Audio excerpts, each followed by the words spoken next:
እግዚአብሔር ይባርካችሁ።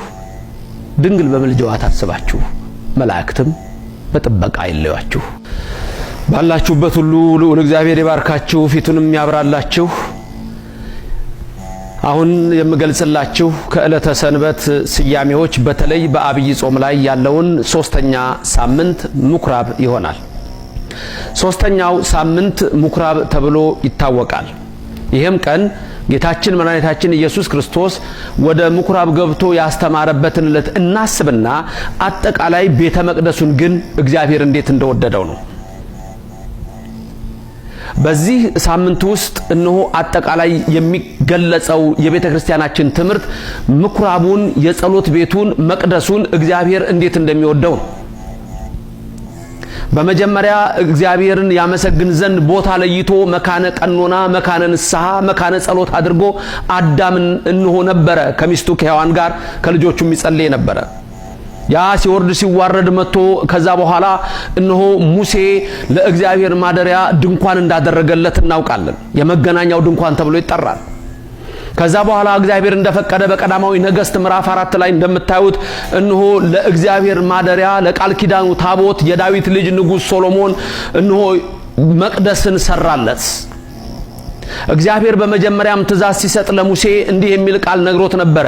ኦሪት ዘጸአት ምዕራፍ 25 ቁጥር 8 እና ቁጥር 9 ላይ ስትመለከቱ በተለይ ቁጥር 8 ላይ ምን ይላል? የሰራዊት ጌታ እግዚአብሔር ስሙ ለዘላለም ምስጉን ይሁንና በመካከላችሁ አድር ዘንድ መቅደስን ስሩልኝ ይላል እግዚአብሔር። ልብ በሉ፣ በመካከላችሁ አድር ዘንድ መቅደስን ስሩልኝ። ማን ነው መቅደስ እንዲሰራለት የፈቀደው? ራሱ እግዚአብሔር ነው። ስለዚህ ሙሴ መገናኛውን ድንኳን ሰራ። ሲሰራም ደግሞ ምን ብሎታል? እኔ እንደማሳይህ እንደ ሰማዩ መቅደስ ብሎታል። ስለዚህ ምድራዊ መቅደስ ሰማይ ባለው አምሳል በሙሴ ድንኳን ተሰራ።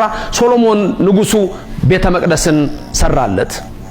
ይህም እንሆ ከዛ በኋላ ከባቢሎን ምርኮ በኋላ ፈርሶ በአሶራውያንና በባቢሎናውያን እንሆ ቆሽሾ የነበረውን እግዚአብሔር እንደገና ቀድሶ እነ ዘሩባቤል ቅጽሩን ሰርተው እንደገና እግዚአብሔር ቤቱን ቀድሶ ባረከው። ምኩራብ ተብሎ በሚታወቀው በዚህ ሶስተኛ ሳምንት የሚነገረው ቃል በዮሐንስ ወንጌል ምዕራፍ 2 ላይ እንደተጻፈው የቤት ቅናት በላኝ አንገበገበኝ የሚለው በማቴዎስ 21 ላይ ተጽፎ እንዳለው ነው። መድኃኒታችን ኢየሱስ ክርስቶስ እዚህ ቀን ወደ ምኩራብ ገባ።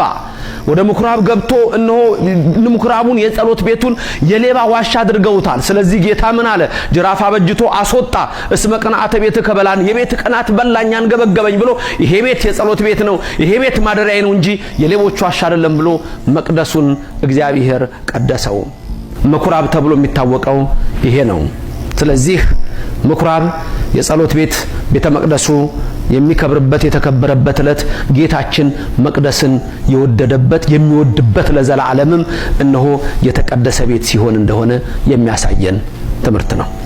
በነገራችን ላይ መጽሐፍ ቅዱስ ላይ መቅደስ አለ፣ እኛም መቅደስ አለን። መጽሐፍ ቅዱስ መቅደስ ውስጥ ታቦት አለ፣ እኛም ታቦት አለን።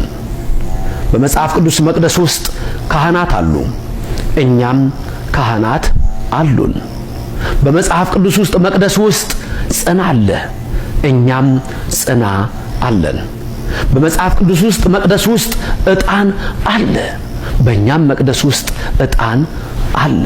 መቅደሱ በምድር ያለው እኔ እንደማሳይህ እንዳለው በሰማይ ማደሪያው ነውና በሰማይም መቅደስ አለ፣ በሰማይም ታቦት አለ፣ በሰማይም ካህናት አሉ፣ በሰማይም ዕጣን አለ፣ በሰማይም ቅዳሴ አለ፣ በሰማይም ክብር አለ። ዛሬም በኦርቶዶክስ ቤተክርስቲያን ውስጥ ይሄ አለ። በሌሎች ዘንድ ግን ታቦት አለ፣ ጽና አለ፣ ዕጣን አለ፣ ካህን አለ። ወገኖቼ ያላችሁበትን እምነት እወቁት፣ ያላችሁባትን ቤተክርስቲያን ተረዱ። ምኩራብ ዛሬ ኢየሱስ ክርስቶስ እነሆ በዚህ ትምህርት ውስጥ እንደምንመለከተው በምኩራብ ውስጥ ገብቶ ምኩራቡ የጸሎት ቤቱ የኔ ቤት ነው አለ። መቅደሱ የሱ ቤት ነው።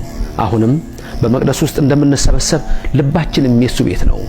በልባችንም እግዚአብሔር ለዘላለም ይደር።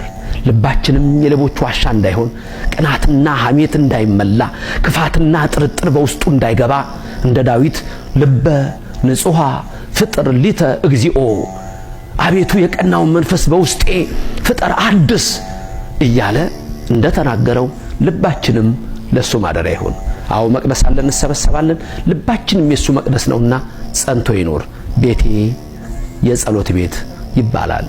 እግዚአብሔር በልባችን ይንገስ።